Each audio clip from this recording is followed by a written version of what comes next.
Italia!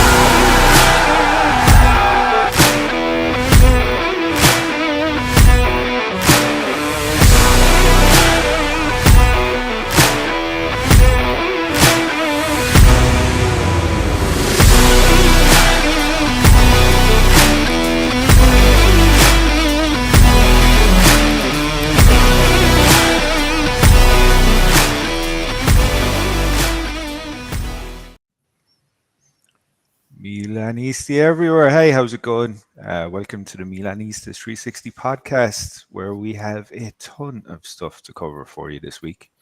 With your host, I guess I'll start with me. I'm Shane. I'm in my lovely, not sunny apartment in Malaga, Spain. My, I guess, co-host, right? Main guy, Husni, based in lovely Malaysia.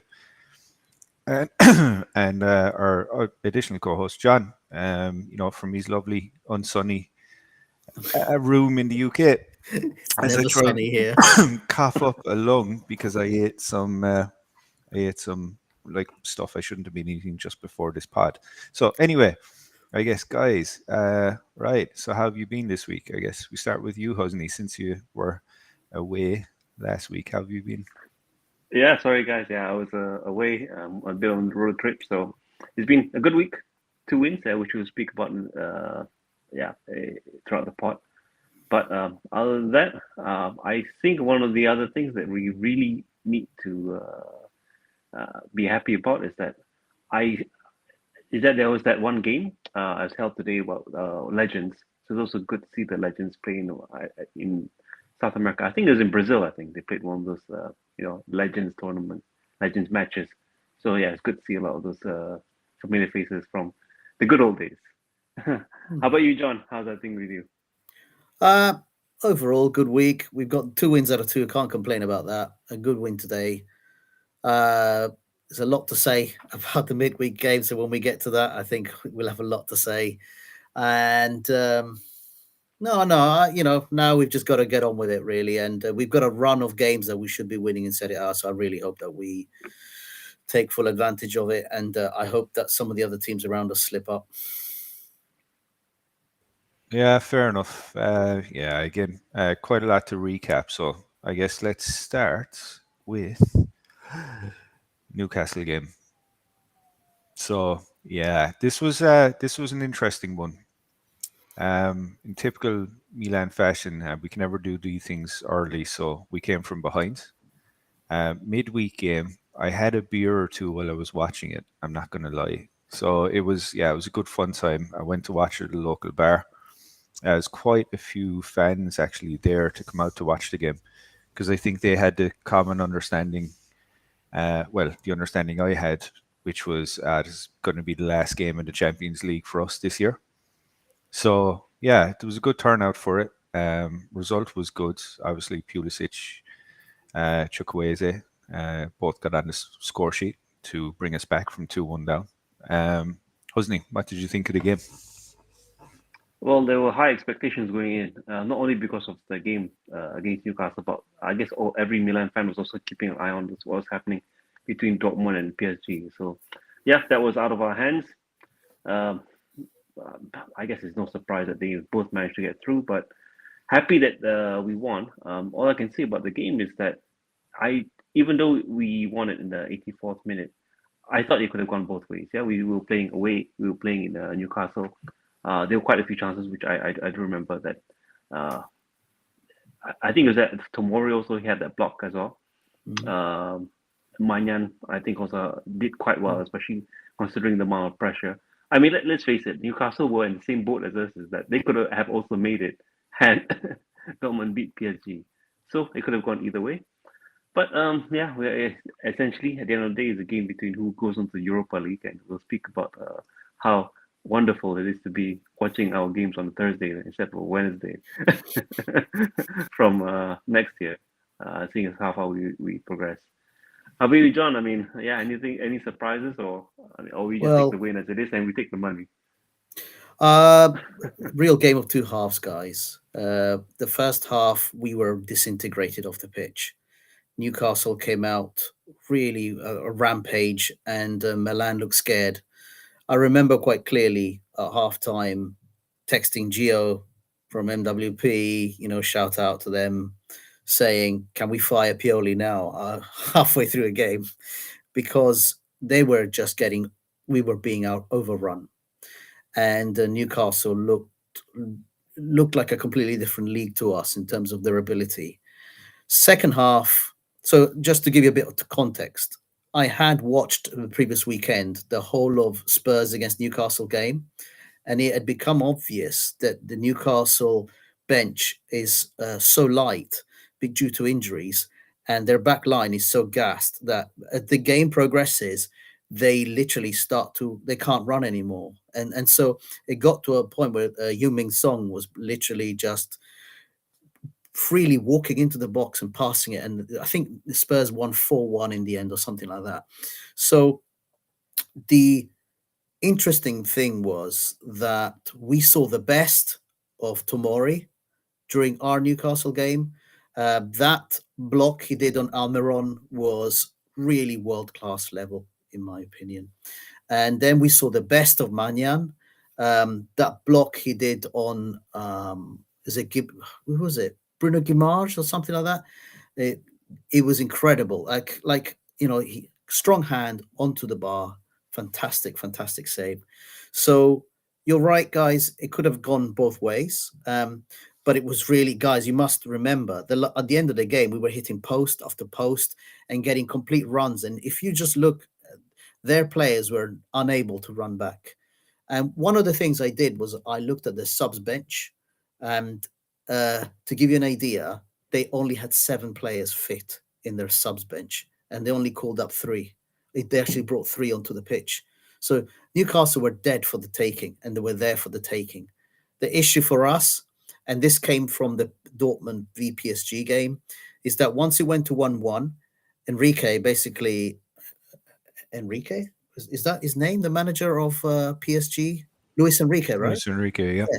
Yeah. Luis Enrique basically told the players, just hold now. When we went ahead, um, there's a lot of talk here in the UK about Newcastle should have uh, tried to hold us out just to get into the Europa League. They don't understand why they kept going for it, but it's true that if they had beaten us, they would have gone through on the Dortmund versus PSG results. So can't really blame them. Is it a surprise that we were out of the Champions League? No. I think maybe 5% of me thought that we could do it. I never really thought we could do it. Um, but yeah, we saw the best of Manyan, the best of Tomori. To me, Tomori was the best player. He even hit the bar himself, when those Newcastle players are completely finished. And Reindeer got man of the match, is a bit odd.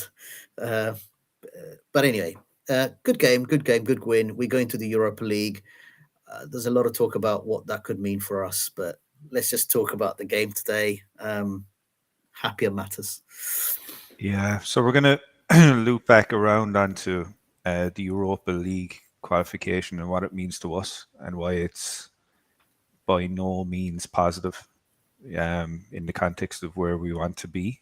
But yeah, we're going to cover that after the amazing show that was the game today that I couldn't actually watch because I just realized all of my streaming sites are now broken because God bless Spanish internet. I think they've basically blocked access to them, so this is great. So yeah, you need a betting site. might do actually. Yeah. No, I'll figure it out. VPN it. But anyway, besides that, yeah. So Monza 3-0 today. Reindeers, nice early goal. I caught the highlights of this. It seemed to be like if there was a team that were worse than us defensively, right? I'm actually surprised at how easy it was for kind of Reindeers to basically get into the Monza box. And even the finish itself wasn't necessarily that good. He literally just toe poked it directly under the keeper. So I mean that's impressive. Simic though, obviously his competitive debut for us. This was, I mean, a great goal for him. right? And then Okafor, who, correct me if I'm wrong, because again, I haven't seen the game, but Okafor scored and then had to come off Yeah, with he did. a quote unquote muscle injury, which is they're the only injuries that we get these days. So that's nice. So yeah, 3 points in the bag. Hopefully, Inter will screw up royally later against I think it's Lazio, right? Lazio, yeah. So and then hopefully Juventus the same. Who are Juventus playing though? So forgot to check. Juventus. Good No, they drew question. 1-1. They They drew drew one 1-1. one. Oh, I missed that. Yeah, yeah. Okay, even Yeah, better. So we could make up some serious ground, especially if Inter drop points against Lazio. So I guess Husni, did you watch the game? I did. What I really want to take away is that Monza, they are a solid team. So it's not, for example, we're playing against Udinese and how we perform against them.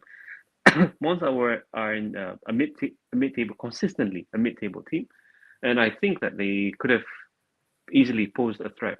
But throughout the game, it was an absolute domination, I thought. I mean, there were chances where Monza were a bit threatening. I mean, they had some crosses into the box.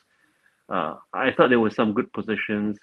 Uh, Manyan made, if I remember, he made one good save. I don't remember what's the name of the Monza player. He actually had a shot from near the penalty spot, which Mike instinctively dived and pushed it away. So they're a good team, but what I really want to comment is that how we played was miles better. There were a few good breaks, and it could have easily been 5-0. That should have actually been the scoreline. There was one good run by Theo.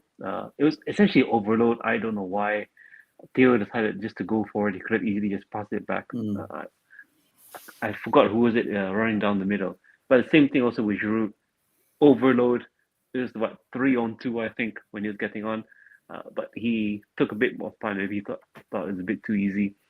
They managed to block it. I mean, yeah, it's Monza. I mean, we did the job already before those chances, but had those gone in, you could say they'd been like 100 out of 100 performance. But yeah, other than that, I'm happy. And I made a comment inside the NWP chat again. Shout out NWP.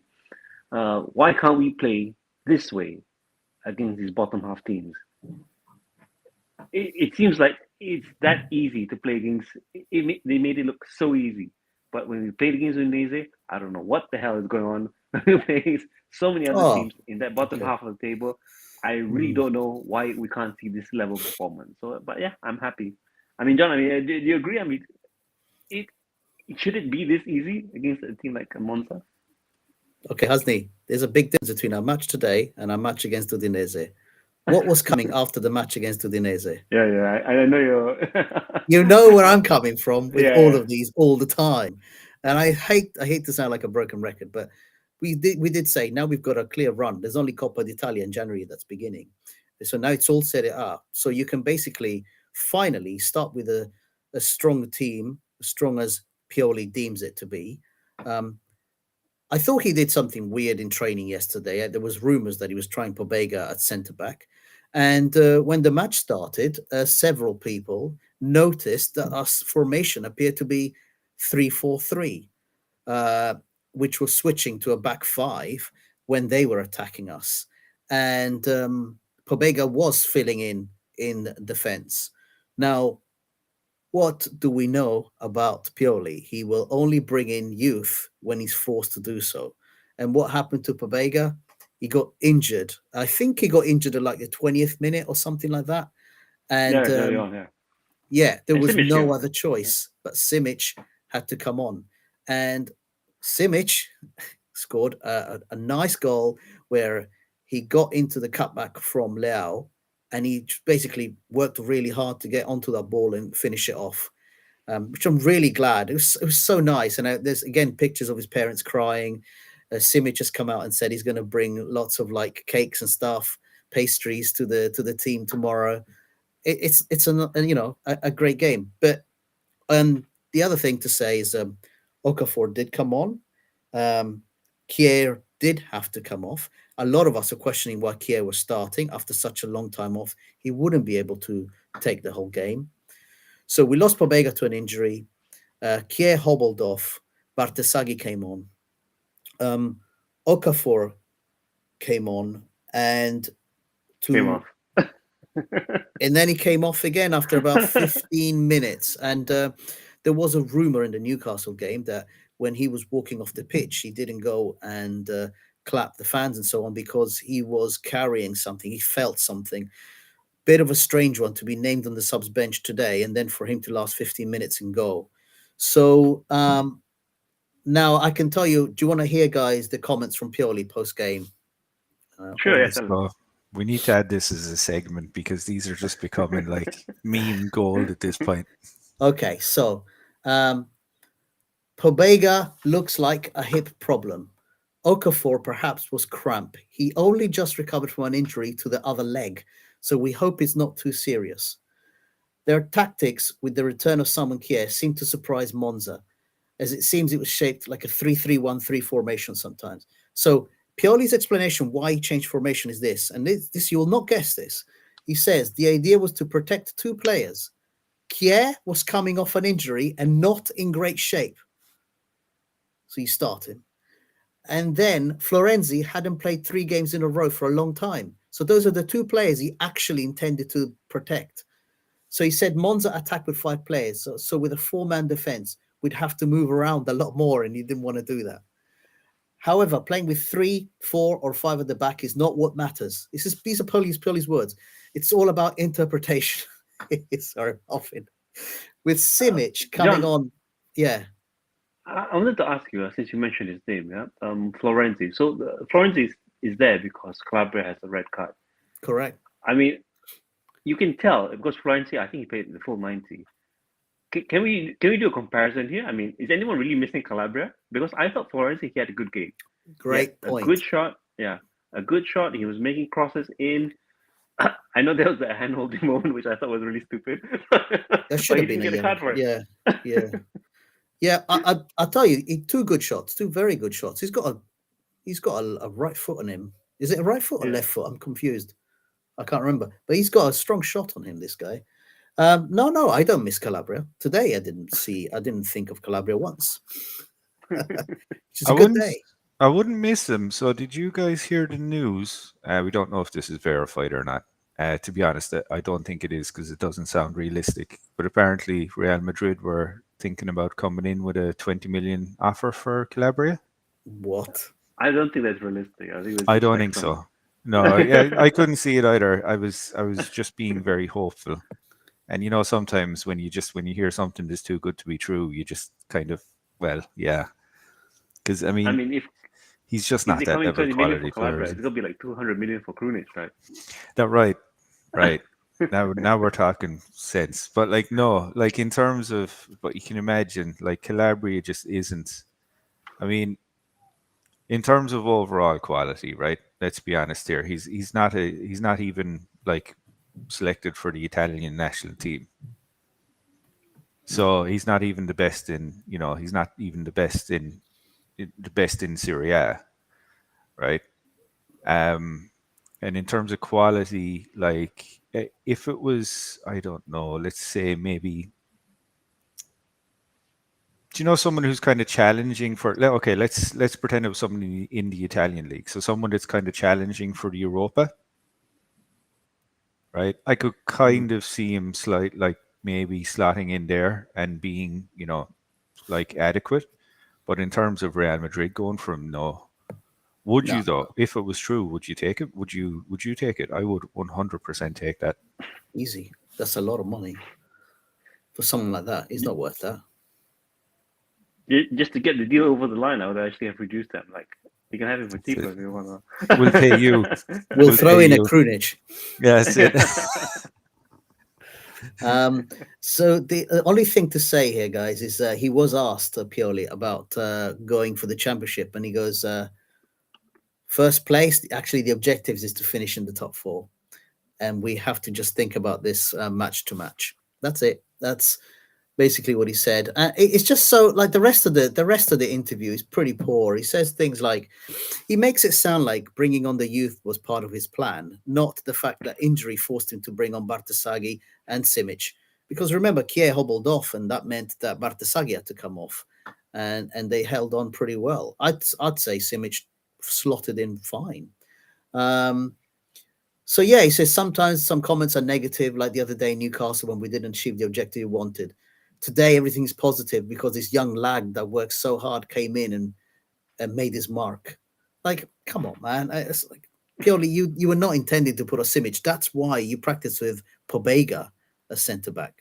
Um, I just wanted to say that. But yeah, you're right. You're right, guys. Should a very comfortable win. I think if we start strong, we win these games invariably. We've got the players to win these games, and that's been my point from day one about this Europa League discussion. But we will go into the Europa League because I think a lot of fans are saying that the reason why we need to be happy to be in the Europa League is because we potentially can make enough revenue to avoid selling a player next summer. And I disagree. Okay, Yeah, I because would that have thought this because Inter's not in the Europa League, so we don't have to fear like another yeah, catastrophic. until Oh, until you find out that Liverpool are actually in the Europa League, and you just know that that's going to be like, will rip through carrier bag. Yeah, as you say, John. carry We'll, bag. yeah, Yeah. we'll rip through all these teams until we actually have to play someone like Liverpool and then get destroyed, and then we'll be like, well, it was nice to make it to the quarter final of this ridiculous trophy. But anyway, who cares? So I don't. And I especially don't like the fact that we're going to be playing on a Thursday. Well, does that also mean that our league matches might be moved to Mondays? Probably, yeah. And this is the problem I have with it as well, because just like, you know, it Well, screws around with the calendar so much. Like, it's just I not good. guess the Fiorentina. I'm just trying to think of the other Europa League teams and what game when they play. Maybe Sunday nights or something like that. I don't know. Because I know for some of the later knockouts, don't they do them on a Wednesday? So then it kind of makes sense. Do So when they? it's yeah, when it starts getting exciting, because I noticed that at some point last year, Mm. like some of the like Champions League games were kind of on at the same time, or not at the same time, but on the same day as the Europa. Correct me if I'm wrong there. Or I distinctly remember seeing some Europa like knockout games being on a Wednesday. Although that might have been the situation where, like when it's gone so far deep into the Champions League that they can't have a game like every week. So they have to, Oh, Alternating. yeah, maybe yeah. I think it'll depend on the scheduling because yeah, it's not mm, only the league, the Europa League, but some of the cup competitions. I think they're going for quite a while. So it'll probably yeah. be. I don't think that would be expected, but it can happen. Mm. Because just the thought of playing on a Thursday and then it's like, oh, we're rocking up to, Cagliari on a Monday. It's like, oh, dude, no one wants that. Anyway, Mm. on to this brings us on very much so to the name of our podcast, or the title of our podcast, I guess, this week, which is The True Cost of Failure, and why the Europa League, not just being a dumb competition, is something that is not really going to be of benefit to us as a club. So, who wants to take this first? Yeah, I'll take it through the slides. I Please think I do. prepared a Yeah. little Not sure. something for. Yeah, I would apologize to our younger viewers because I know that you guys probably studying and not used to these PowerPoints, but yeah, for us older guys, it's probably our our It's all lifeblood we of what we had, do on a man. daily It's all we basis. had. But it's good to actually take us through what's happened previously and how it leads to our current situation. So for what it looked like at the end of the season, and as everyone knows, we were very happy. I guess the management were very happy with the profit that this club finally made after 17 years. So a lot of that was due to our performance in the Champions League, but also towards some of the other factors which I'll explain. So this is a statement that was actually given by the club. So you guys can search it. Anyone listening, watching can search it, can see what the club actually published with regards to the accounts. But there's some things that I do want to point out here. Yeah. So there's about three things that they actually mention here. One is the commercial revenues and sponsorships. Second is the media and TV rights. And third is the match day and season ticket revenue. So for the first one, when it comes to the commercial revenues and sponsorship, so that run that we actually, so just to recap back, we made it all the way to the Champions League semi-final. A very good outcome considering where we've been for the past many years. A lot of it has been out of the Champions League even. But we finished fourth, thanks to what happened with Juve. We finished fourth in the league, and we barely made it into the Champions League for this season. However, that fourth place does also, I guess, can't take into account what happened with the revenue and all that. But one of the things that I do want to say is that for the sponsorships, because we had just come out of winning the Scudetto earlier in that season, a lot of the deals were actually renegotiated around that point. So we had two of the big deals that we had negotiated. One was the Puma, that was double 30 million. Similar thing with Emirates deal. So that was also double to around 30 million. That has an impact, and if we were to actually compare that with some of the bigger teams, for example, like Real Madrid, so they are more than double of ours, and they actually have a further additional incentive on top of that. But we'll speak about that a bit later in terms of how that actually ties into what we can expect for the season and what Pioli has done and how that has impacted. But yeah, in addition to that, I think everyone is also very happy. I think there's going to be a lot more viewership and something that the Cardinal is very proud of, saying that, okay, the stadiums and attendance have risen dramatically. I think also resulting from that Scudetto winning season.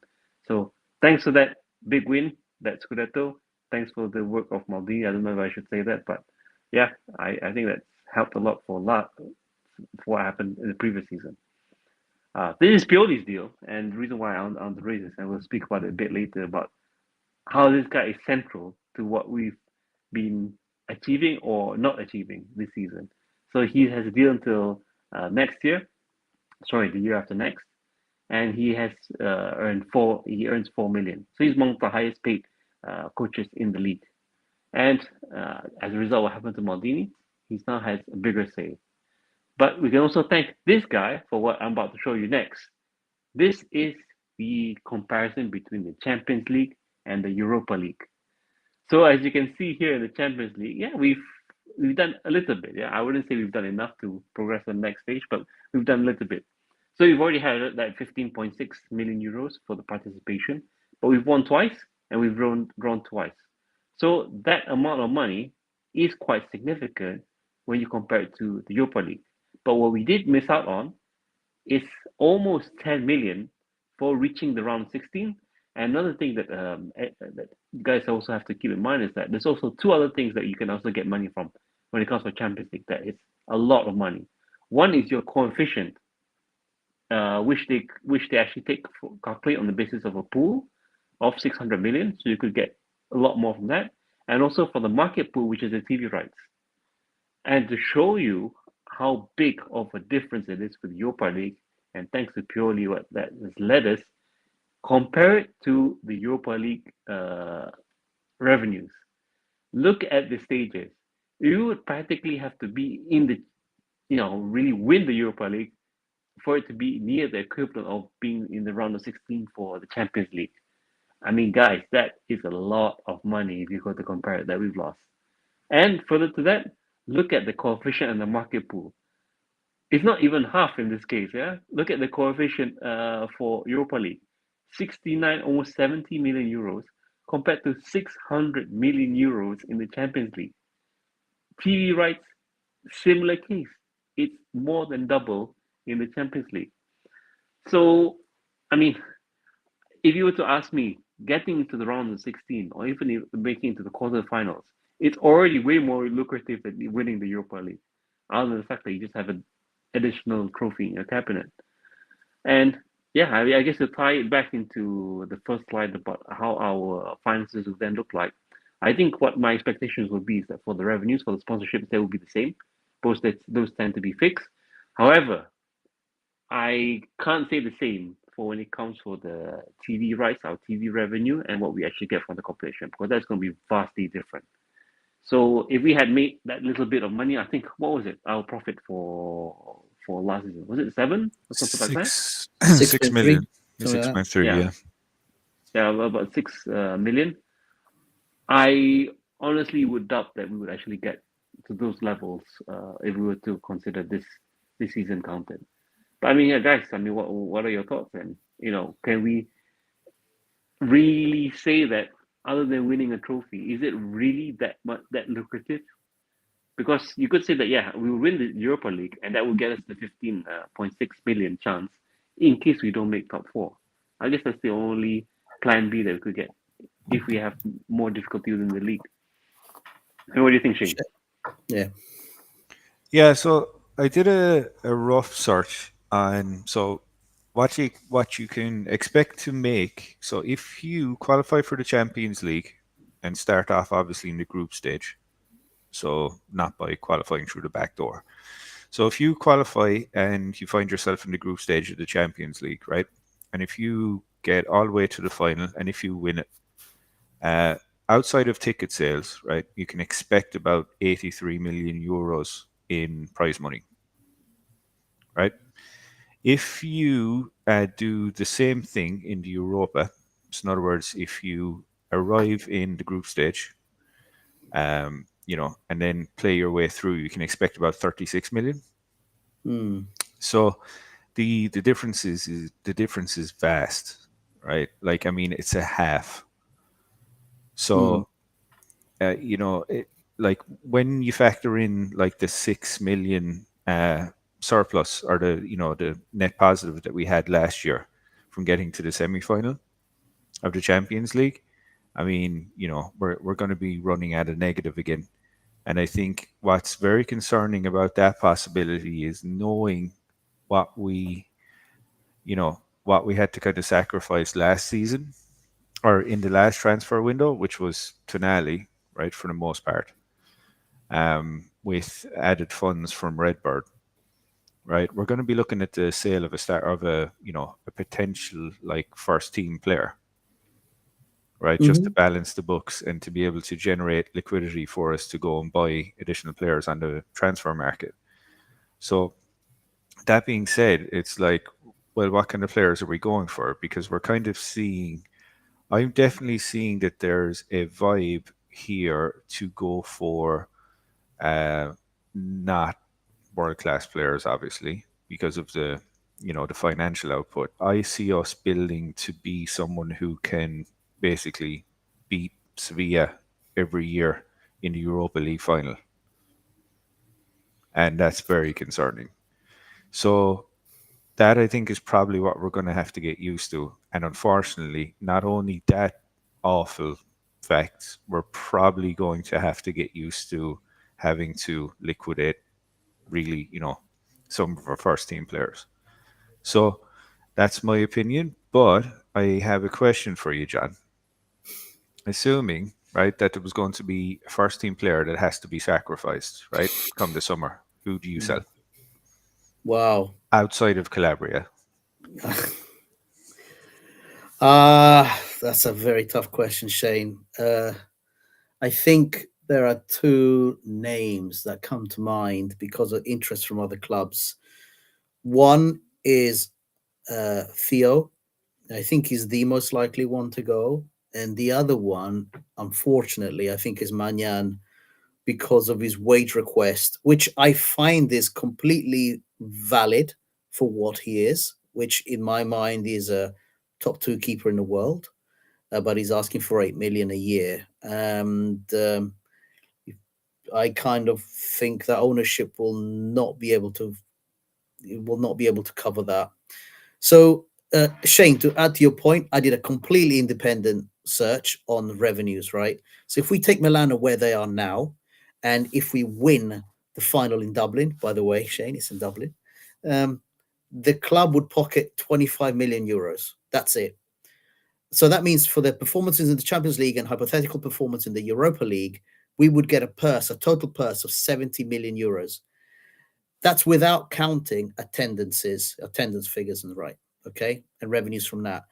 That is 50 million less than last year if we win the Europa League. Just to be 100% clear. And then there's a point that I wanted to add to what you guys were saying. We have now been confirmed as missing out on the Club World Cup in 2025. And every club that qualifies for that is making a guaranteed 45 million euros. So that's why a lot of newspapers are saying that there's a figure much closer to 100 million that Milan has lost out on. And why I go back to my argument of this 4 million a season, Husni, that you showed for Pioli's contract is a drop in the ocean if you consider what our squad should be doing with the players that we have. And it's a mistake and a folly to have stuck with a manager that has now taken us too far. Now we are out of the Champions League and we've lost those points and we can't get those points back. The other thing I wanted to add, and I think a lot of people are not really noticing this, is that the Champions League format is changing massively next season. So we are going to have 36 total teams. So it's up from 32, and there's going to be one massive league table. There's not, so this conversation about the Super League. This is very similar to that idea.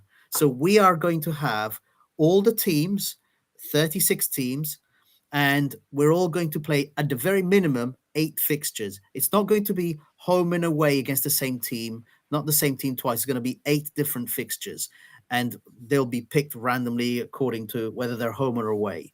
So we'll get to play with lots of different varieties, and then the top clubs from that move on to a knockout last 16 stage. But that adds more pressure in terms of the number of games. The number of games is massively multiplied. But there's something else that I want to point out. 3 Italian clubs have now gone through to the knockout rounds of the Champions League. And we've got a bunch of Italian clubs, including ourselves, who are now in the Europa League and the Conference League. So those score points for our Serie A league overall. And it turns out that Serie A, alongside the Bundesliga, are going to be most likely to getting a 5th place in the Champions League, in the newly expanded Champions League. So the Champions League positions might not be 4, guys. If our clubs are able to continue, our Champions League places could be expanded to 5. The top 2 leagues on their coefficient points get an extra place because of the new format of the Champions League. So Pioli's safe as houses, as we say here in England. I think he's going to make his quota, which is to stay in the Champions League position. I think he will make top 4, to be honest with you guys. I think our squad is, as we've shown today, our squad is more than strong enough. The problem I have, of course, is there's one thing to say resting players, and I'm going to give another example, guys. Leao was not played, and then what does he do? He starts against Newcastle. So in the previous fixture against Atalanta, no Leao, and then he comes on against Newcastle from the beginning, exactly as he did with Ruben Loftus-Cheek in a previous game before that. So what I am very concerned about, guys, is that he might rest players for a Europa League fixture, which is embarrassing. I don't know what you think about that. Well, I think my take on it is that Pioli needs options, right? I mean, if you're saying that top 4 is too tough, fine, now it's top 5. If top 5 is tough, yeah, you can win the Europa League. I mean, how many more chances are we gonna keep giving Pioli?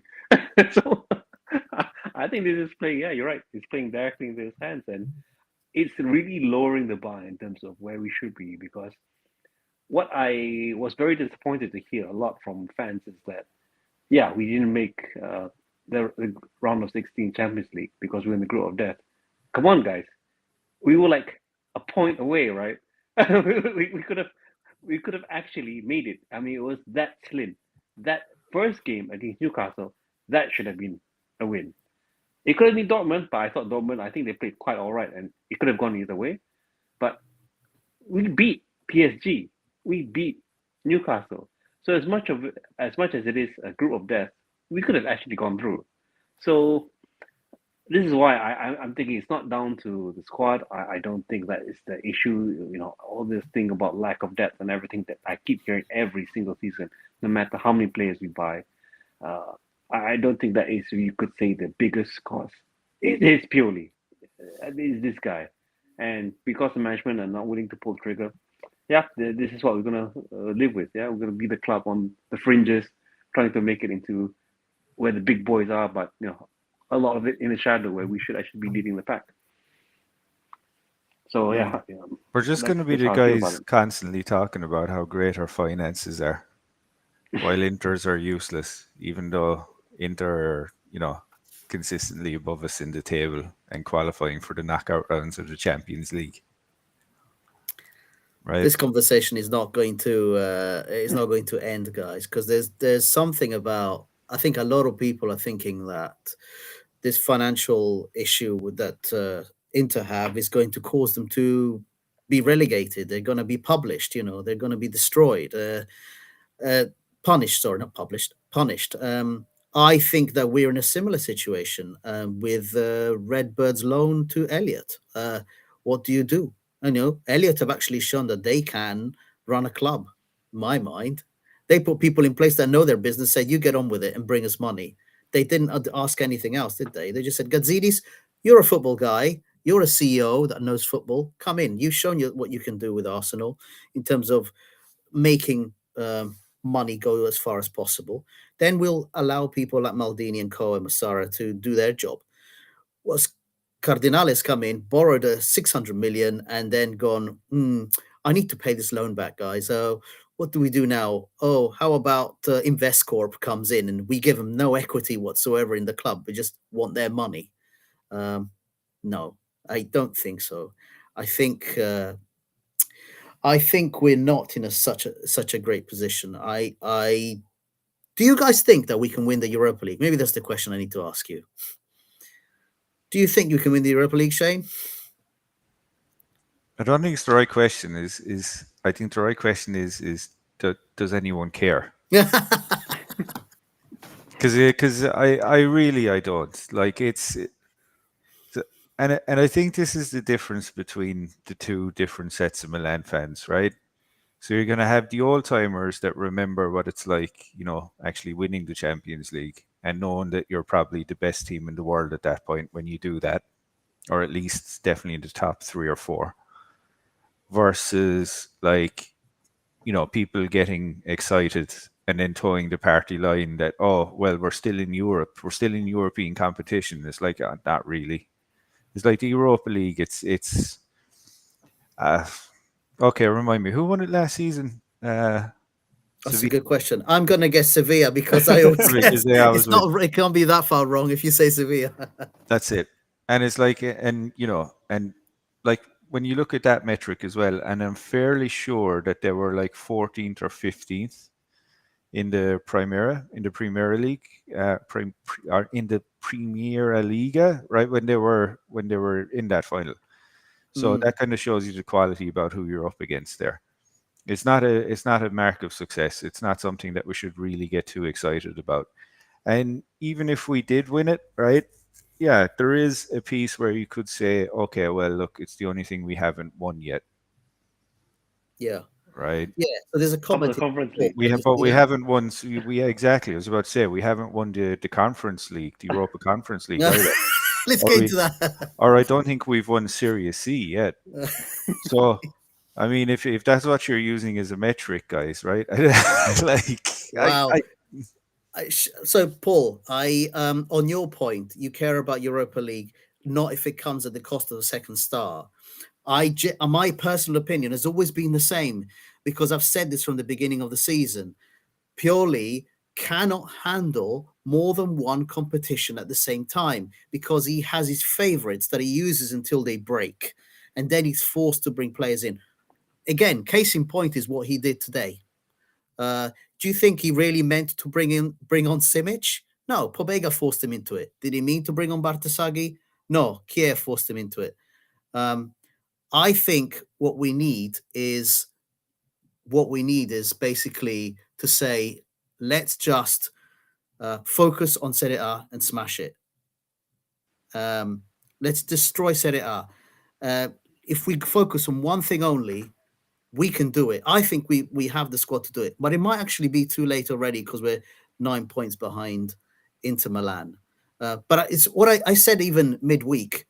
I'd rather be out of the Europa League and give everyone else in this league a bloody nose. With the squad that we have, we can give everybody a tough game. With the squad that we have, Except Inter.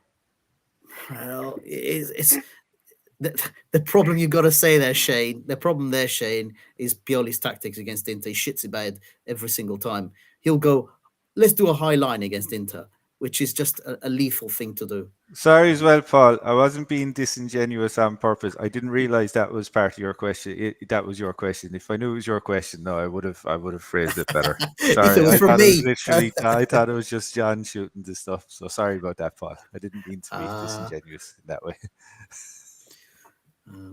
Yeah. So do you, Jen, does anybody really think that we can? No, Paul, we are good enough, but not with Pioli. That's my point. We're not good enough with Pioli because he doesn't integrate and balance the squad accordingly.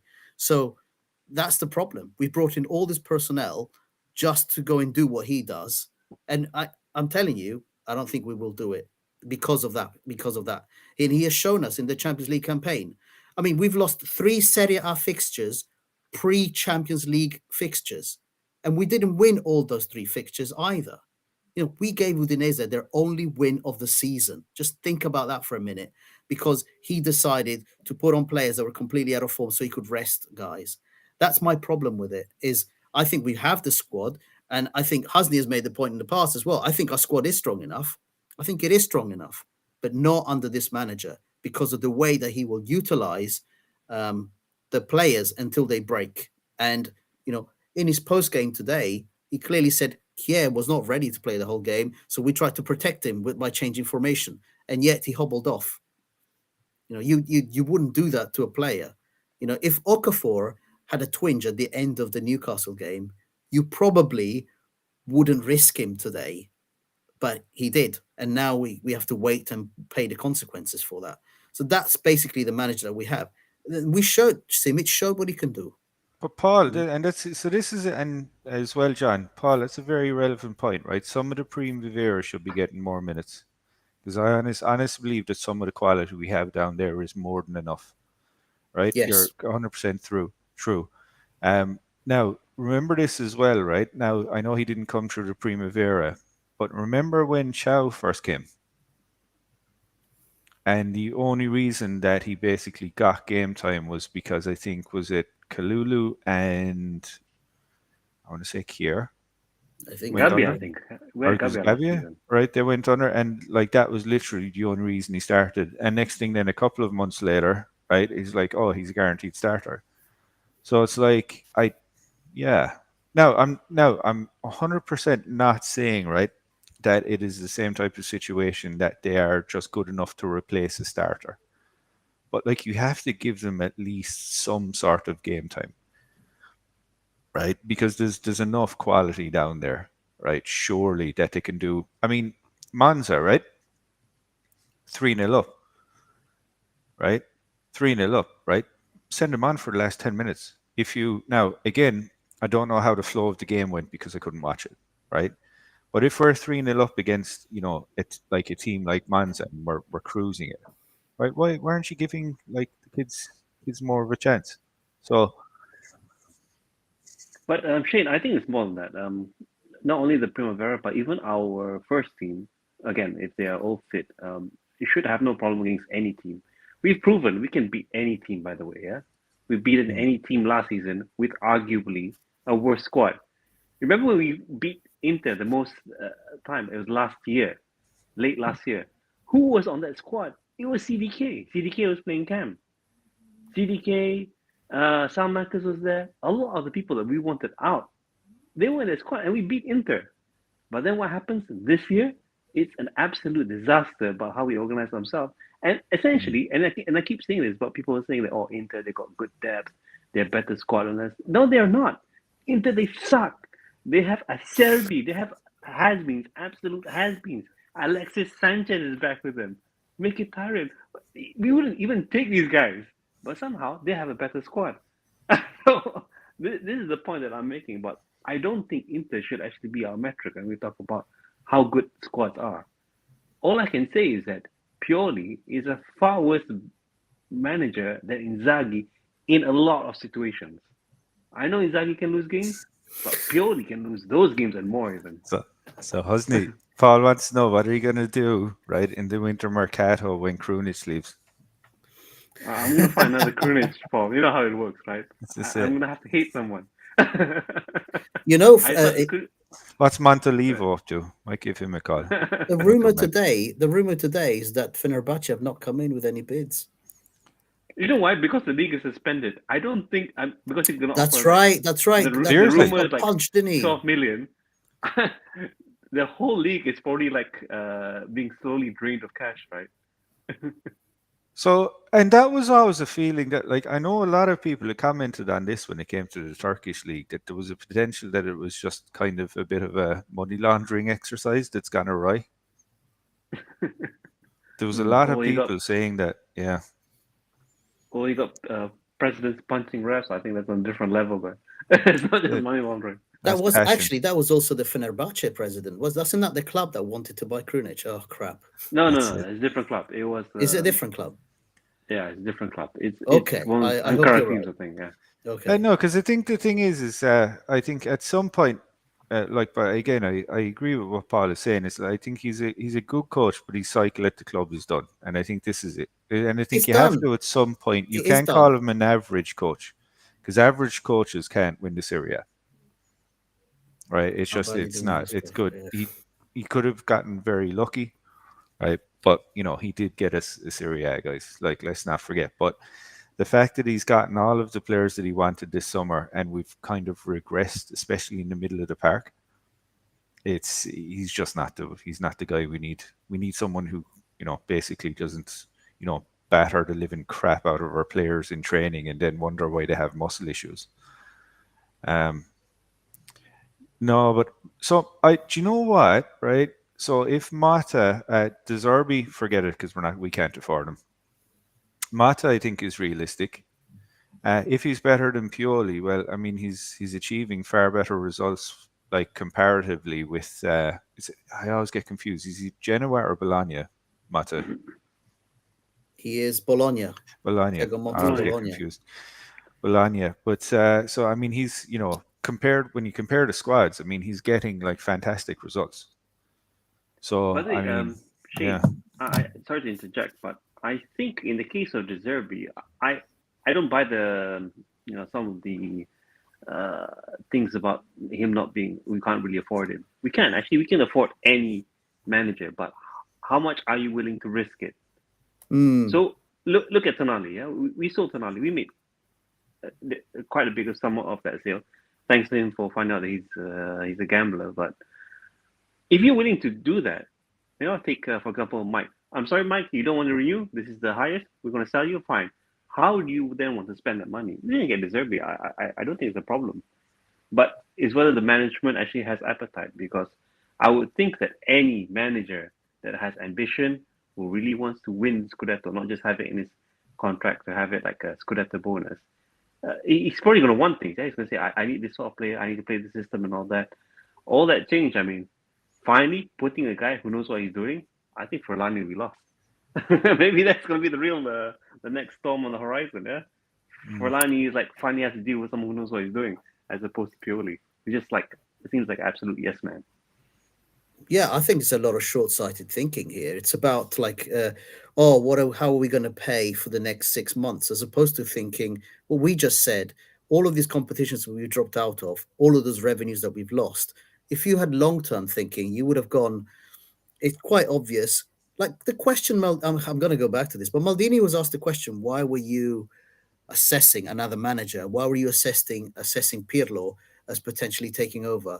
And he says his job was to always compare, you know, what ability there was, and if Pioli had performed to his targets, then he would have been maintained if he had continued.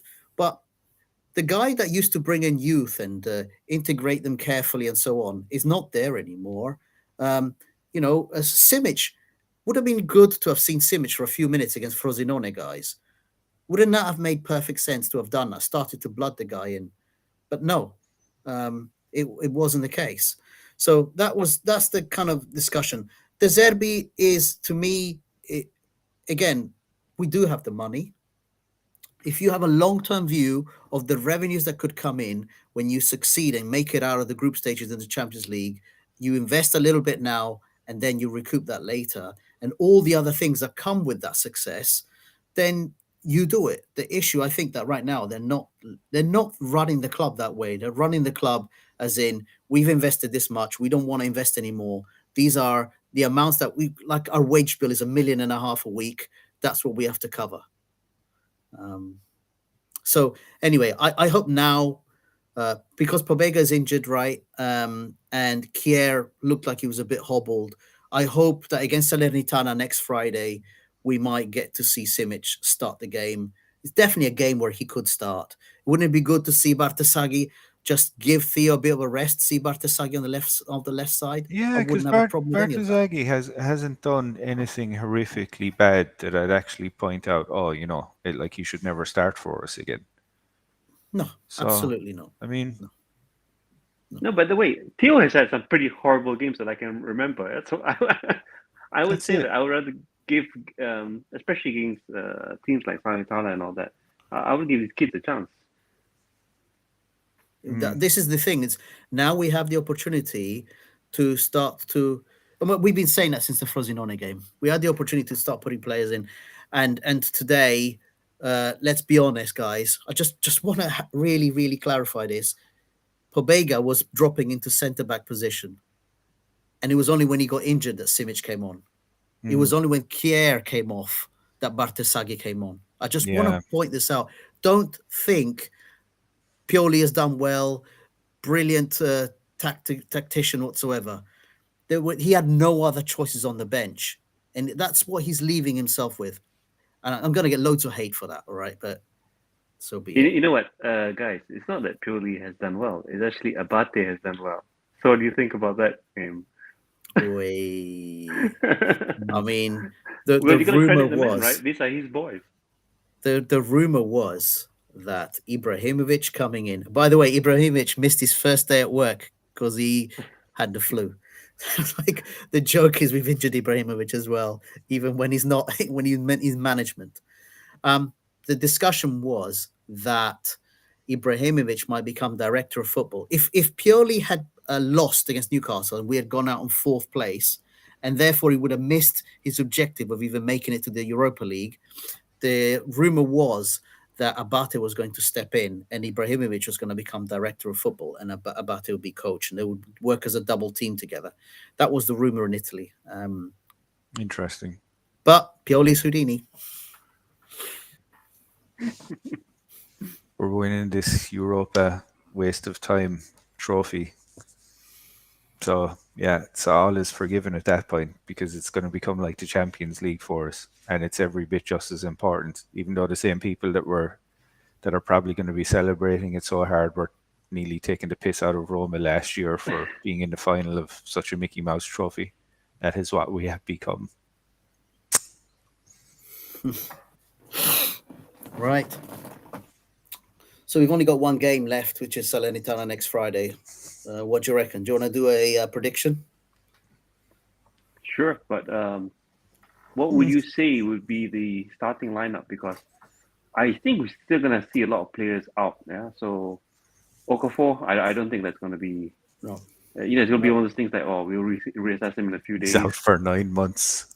Yeah, something like that. Yeah. Yeah, I think similar thing. Yeah, No, I don't Paul, think I know you're right. Sorry, Paul. The trophy is a trophy. I know. It's just a thing I have with the think we Europa. might That's see all. Jovic start. That's one. And I wouldn't be against that, to be honest. He has shown a lot more hunger lately.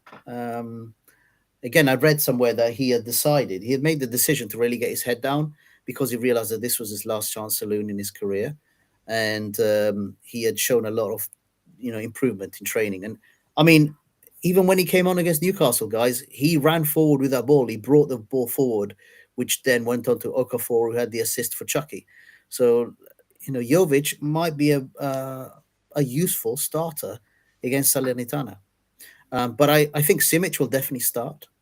I think Calabria will come back, and I think he will start because Pioli has made a comment today that Florenzi, has had 3 games in a row for the first time in a long time, and so he seems like Whose he wants fault to is rest that, by him. the way?